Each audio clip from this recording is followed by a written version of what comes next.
Lift the arm off the windshield so the arm stays in the upright position. If you have not removed your wiper blade, please see wiper removal video first.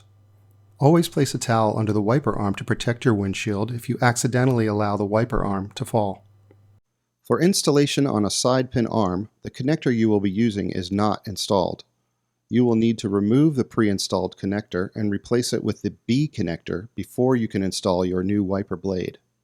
Note, this wiper blade features an aerodynamic design with a sleek built-in spoiler. You will need to ensure your spoiler is facing the correct position. The spoiler should always face towards the windshield. Remove your new wiper blade and new connector B from the packaging. To remove the pre-installed connector, lift the front connector tab and continue pulling until it releases away from the blade. Put your index finger on the front tab, pulling out and up until the connector comes loose from the blade. If the connector sticks, you may need to pull off each side individually. Align the holes on the side of the connector with the mounting base of the wiper blade. Snap the connector onto the wiper blade.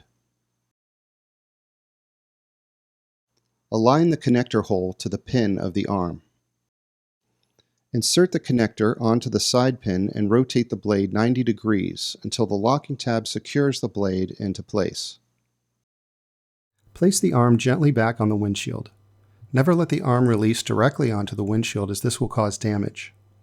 To optimize the silicone wiper performance and activate the water repelling benefit, ensure your windshield is clean, dry, and free of any debris. Turn on wipers and wiper dry at medium speed for 3 to 5 minutes.